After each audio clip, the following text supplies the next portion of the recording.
Friends, welcome back to my channel Shana Goyal. I hope आप सभी की एग्जाम्स की प्रिपरेशन हो चुकी होगी। अब बिल्कुल आ चुके हैं फ्रेंड्स आपके एग्जाम्स। तो आज की वीडियो आप सभी के लिए बहुत बहुत इम्पोर्टेंट होने वाली है, क्योंकि आज की हमारी वीडियो है, टारगेट हम कर रहे हैं कि हमें बीएड में हमने प्रिपरेशन कर ली है तो हमें मार्क्स किस तरह से अच्छे मिलेंगे, क्या ऐसे मिस्टेक्स हैं जो हमें एग्जाम्स में नहीं करनी है। बहुत बच्चे ये मिस्टेक्स करते आए हैं और मुझे काफी सारे बच्चों के इस तरह से कमेंट्स भी आ रहे हैं, क्या हम ये चीज कर सकते हैं, वो चीज कर सकते हैं। तो सभी बच्चों आपके कमेंट्स का आंसर आपको इसी वीडियो में मिल जाएगा।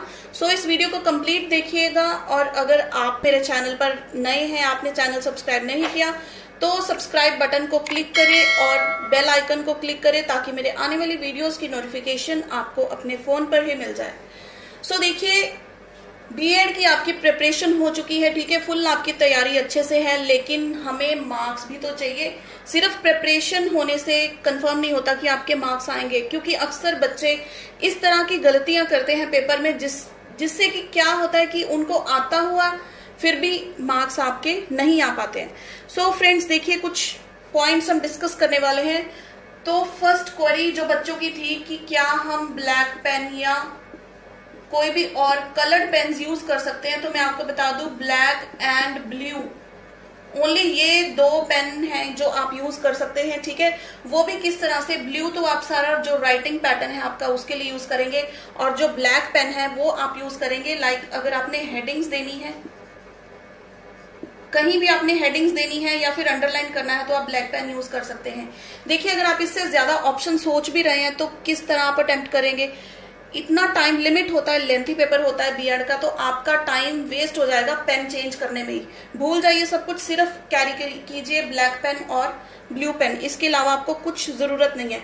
और एक चीज जरूर याद रखिए, अगर ये चीज आप कर रहे हैं तो अंडरलाइन अगर आप कर देते हैं ना हेडिंग को, तो वो हाईलाइट हो जाती है आपके पेपर में। एग्जामिनी जो आपका पेपर चेक कर रहा है, आपका मोटिव होना चाहिए कि आपकी पेपर प्रेजेंटेशन इस तरह की हो कि चेक करने वाले को ईजी हो जाए, उसको पता लग जाए कि आपने ये सारे पॉइंट्स कवर किए हुए हैं। तो अगर आप उन हेडिंग्स, उन पॉइंट्स को अंडरलाइन कर देंगे तो डेफिनेटली आपके जो मार्क्स हैं वो गारंटीड अच्छे आएंगे। Clear. Moving two point number 2, that is कि आपको, जैसे आपको पता है, आपके 3 सेक्शंस होते हैं, सेक्शन ए, बी एंड सी। ए और बी सेक्शन में आपके लॉन्ग क्वेश्चन होते हैं और सी में आपके होते हैं फ्रेंड्स शॉर्ट क्वेश्चंस, ठीक है। तो सबसे पहले आपको करना क्या है, जो भी सेक्शन आप उठा रहे हैं उसमें आपके 4 क्वेश्चन हैं। 70 मार्क्स पेपर या 35 मार्क्स के पेपर में आपके 2 क्वेश्चन हैं। तो पहले उन क्वेश्चंस को अच्छे से रीड करें। सिर्फ एक क्वेश्चन नहीं होता, ये क्वेश्चन में भी पार्ट्स होते हैं, एक एक क्वेश्चन में 3-3 पार्ट्स होते हैं। आप क्या करते हैं कि क्वेश्चन का फर्स्ट पार्ट रीड कर लिया, आपको बस तसल्ली हो जाती है कि हमें ये क्वेश्चन आता है, बाकी के 2 पार्ट्स कहाँ गए। जो आपका 10 मार्क्स है, ठीक है, 10 मार्क्स है, वो डिवाइड हुए हैं, सिर्फ एक पार्ट में आपको 10 मार्क्स नहीं मिलेंगे। अगर आप ये तीनों पार्ट्स अटेम्प्ट करेंगे तभी आपको 10 मार्क्स मिलने वाले हैं।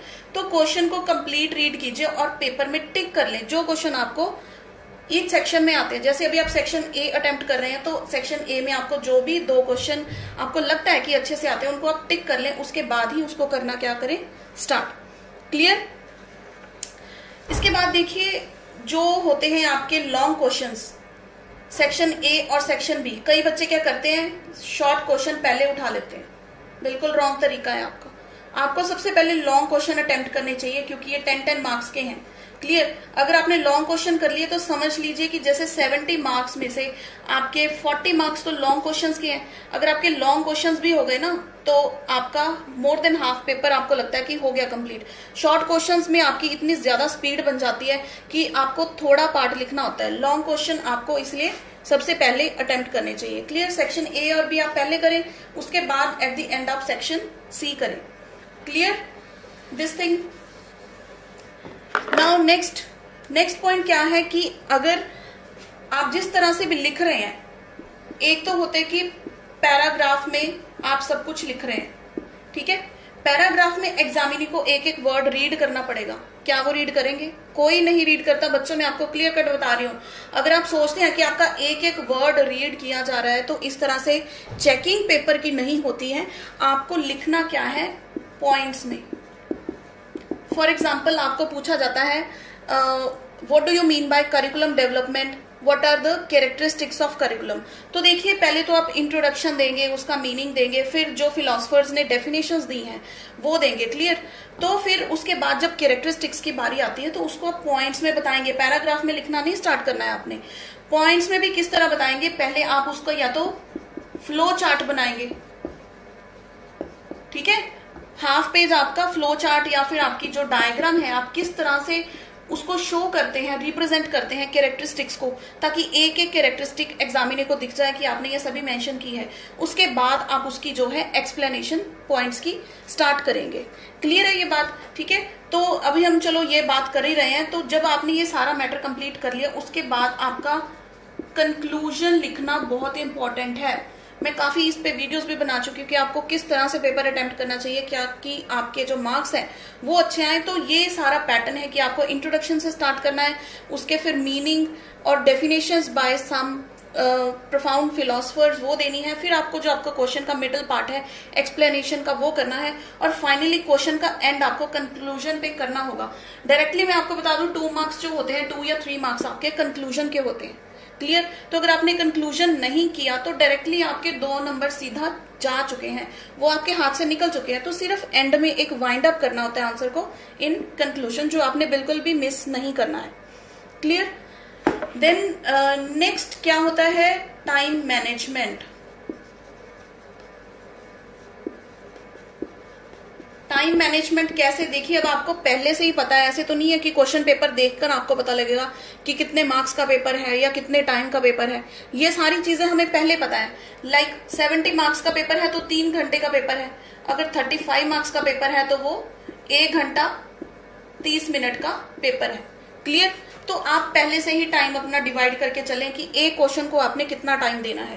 तो जैसे लॉन्ग क्वेश्चन है, लॉन्ग क्वेश्चंस आपके अगर 70 मार्क्स का पेपर है तो समझ लीजिए 2 घंटों में आपका सेक्शन ए और सेक्शन बी कंप्लीट हो जाना चाहिए, और बाकी के बचा जो 1 घंटा वो आपका सेक्शन सी उसमें जाएगा, ठीक है। सेक्शन सी में 10 क्वेश्चंस होंगे तो 1 घंटा आपको सेक्शन सी करने में लगेगा, इतना टाइम आपको बचा कर रखना है।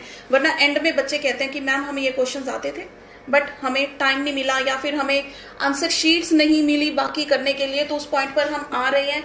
नेक्स्ट हमारा पॉइंट जो है, लिमिट योर आंसर।